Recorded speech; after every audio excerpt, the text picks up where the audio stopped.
voice.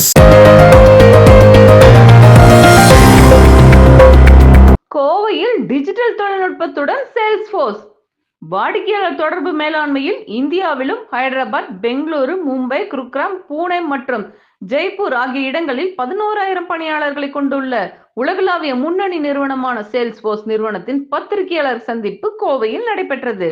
இந்தியாவை digital முறையில் மாற்றுவதற்கான நிறுவனத்தின் சேல்ஸ்போர்ஸ் செயற்கை நுண்ணறிவு மற்றும் ஆட்டோமேஷனை மேம்படுத்துவதன் மூலம் அனைத்து தொழில்களின் வணிகங்களில் புதுமைகளை கொண்டு வருவதை நோக்கமாகவும், வாடிக்கையாளர் தொடர்புகளில் பெரும் மாற்றத்தையும் ஏஐ புரட்சியின் தாக்கத்தை வணிகங்களில் ஏற்படுத்தியுள்ளது.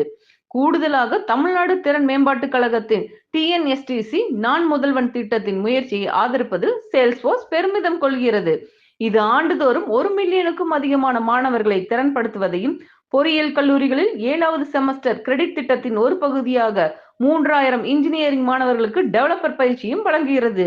நிகழ்வில் சேல்ஸ்போர்ஸ் இந்தியாவின் AVP Kamalkant, Propel Industries Private லிமிடெடின் GM டாக்டர் ராமச்சந்திரன், PwC இந்தியாவின் பங்குதாரர் ரோஹித் குமார், ஃப்ரிஸ்கேலின் CEO மற்றும் இணை நிறுவனர் அஜய் ஜெயகோபால் ஆகியோர் இந்தியாவில் சேல்ஸ்போர்ஸின் வளர்ச்சி பயணம் மற்றும் எதிர்கால திட்டங்கள் குறித்து பகிர்ந்து கொண்டனர். வணக்கம் கோவை, எல்லாருக்கும் நன்றி இங்கே வந்ததுக்கு. நான் Salesforce on behalf of Salesforce ரொம்ப சந்தோஷமாக இருக்குது இங்கே நீங்கள் எல்லாரும் வந்ததுக்கு. சேல்ஸ்போர்ஸ் வந்து ஒரு கஸ்டமர் என்கேஜ்மெண்ட் பிளாட்ஃபார்ம். நாங்கள் இந்தியாவில் 2005லேருந்து இருக்கோம். இன்னைக்கு 11,000 பேர் சேல்ஸ்போர்ஸில் இந்தியாவில் வேலை பார்க்குறாங்க. எங்கள் center of excellence, sales teams எல்லாமே.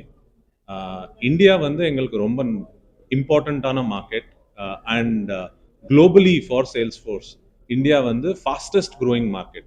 35% year on year new growth business நடந்துட்டு இருக்கு எங்களுக்கு வந்து.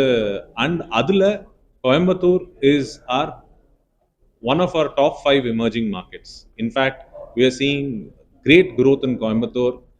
ஏன்னா கோயம்புத்தூர் வந்து வெறும் எல்லாரும் வந்து டெக்ஸ்டைல் ஹப்னு நினைக்கிறாங்க. நாங்கள் அந்த மாதிரி பார்க்கல. எங்கள் கஸ்டமர்ஸ் வந்து இங்கே டெக்ஸ்டைலாக இருக்கட்டும், மேனுஃபேக்சரிங்காக இருக்கட்டும், நாங்கள் வந்து medical services as an industry, education, IT and in fact எல்லாருமே வந்து கோயம்புத்தூரை மான்செஸ்டர் ஆஃப் சவுத்னு கூப்பிடுவாங்க. ஆனால் நான் வந்து சிலிகான் வேலி ஆஃப் தமிழ்நாடுன்னு கூப்பிடலான் இருக்கேன். And that is what we are seeing. There are lot of startups which are Salesforce based, which have getting incubated here in Coimbatore.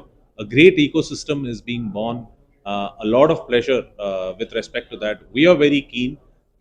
Salesforce will continue to invest in India and Coimbatore, and we would like to see the way this is growing and what it can contribute to Tamil Nadu's economy and overall Indian economy க்கு கோயம்புத்தூர் என்ன contribution கொடுக்குதோ. Because எல்லாமே கூடி வருது இல்லையா, ஒரு industry மட்டும் இல்லாம எல்லாமே கூடி வருது. டேலண்ட் ஹப் இங்க 100 இன்ஜினியரிங் காலேஜஸ் இருக்கு.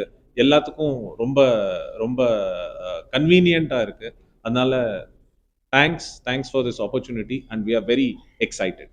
மார்க்கெட்டிங் ஆர்டிஃபிஷியல் இன்டெலிஜென்ஸ் அப்படின்னு எடுத்தீங்கன்னா, ஆர்டிஃபிஷியல் இன்டெலிஜென்ஸ் வந்து இது ஒரு நியூ டெக்னாலஜி, ரைட்? ஆனால் என்ன பண்ணுது, அது இஸ் எஃபிஷியன்சி இம்ப்ரூவ் பண்ணும், ப்ரொடக்டிவிட்டி இம்ப்ரூவ் பண்ணும். அதுக்கப்புறம் கம்பெனிஸ்க்கு வந்து it will give more customer satisfaction. ஆனால் இதுக்கு ஆர்டிஃபிஷியல் இன்டெலிஜென்ஸ்க்கு ரொம்ப இம்பார்ட்டன்ட் வந்து அண்டர்லைங் டேட்டா உங்களுக்கு சரி இல்லைன்னா ஆர்டிஃபிஷியல் இன்டெலிஜென்ஸ் வந்து அதோட அவுட்புட்டை கொடுக்க முடியாது. ஸோ நீங்கள் ஆர்டிஃபிஷியல் இன்டெலிஜென்ஸ் சிம்பிளாக சொல்லணும்னா ஒரு குழந்தை மாதிரி. அந்த குழந்தைக்கு நீங்கள் எப்படி கற்றுக் கொடுக்குறீங்களோ, அந்த ஃபீட் என்ன கொடுக்குறீங்களோ அதுதான் பெருசாகி it will tell you back. So data is very important for artificial intelligence, how you want to leverage it. So adunala artificial intelligence has lot of avenues, and in each of these industries it has how you can improve customer satisfaction in a manufacturing organization, improve your sales. இப்போ marketing எடுத்துக்கிட்டீங்கன்னா, எங்க கரெக்டா நம்ம வந்து market பண்ணணும், யாரு அந்த customers கிட்ட போகணும், யாரு வார்ம் லீட்ஸ் என்ன, ஹாட் லீட்ஸ் என்ன, அந்த மாதிரி பண்றதுக்கு எந்த சேனல்ஸ்ல போடணும், எந்த சைட்ஸ்ல போடணும், எங்க போடணும், அந்த இன்டெலிஜென்ஸ் நம்மளுக்கு கொடுக்கும். ஆனா அது பண்றதுக்கு டிஜிட்டல் டிரான்ஸ்ஃபர்மேஷன்ன்றது ரொம்ப முக்கியம். ஆர்கனைசேஷன்ஸ் அதை முதல்ல பண்ணணும். அதுக்கு ஒரு படிப்படியா எடுத்து முன்னாடி போகணும். ஸ்ட்ரெயிட்டாவே போறதோட ஃபர்ஸ்ட் வந்து அந்த ஆர்கனைசேஷனோட டேட்டா இன்னைக்கு எல்லாமே பேப்பர்ல இருக்குன்னா, அதை ஃபர்ஸ்ட் ஒரு சிஸ்டமுக்கு எடுத்துட்டு வந்து அந்த சிஸ்டம் மேல அந்த டேட்டாவை ப்ராசஸ்ல போட்டு அதுக்கப்புறம் அதுலேருந்து அவுட்புட் எடுத்துட்டு வந்து அது மேல ஏஐ அப்ளை பண்ணணும். இப்போ சிம்பிள் திங் ஆன் ஏஐ வந்து இப்போ ஜெனரேட்டிவ் ஏஐன்னு பார்க்குறோம் இல்லையா? ஜெனரேட்டிவ் ஏஐ வந்து இப்போ நீங்கள் மெயில் எழுதணும், ஒரு டெக்ஸ்ட் எழுதணும்னா டக்குன்னு எப்படி அது நம்மளுக்கு ஜென்ரேட் பண்ணி கொடுக்குது. Not just in English, vernacular language தமிழ்லையும் இப்போ பண்ணலாம். அதை எப்படி அது நடக்குதுன்னு. ஸோ அந்த மாதிரி ஒவ்வொரு ஏரியால அதை நம்ம எப்படி அப்ளை பண்றது நம்ம கையில தான் இருக்கு. அதை அப்ளை பண்ணி அதை வச்சு நம்ம இன்னும் எவ்வளோ ஆஸ் அ கண்ட்ரி எவால்வ் ஆகிறோம், ஆஸ் ஆர்கனைசேஷன்ஸ் எவ்வளோ எவால்வ் ஆகிறோம், ஆஸ் இண்டிவிஜுவல்ஸ் எவ்வளோ எவால்வ் ஆகிறோன்றது தான் ரொம்ப இம்பார்ட்டன்ட். கோவை வாய்ஸ்.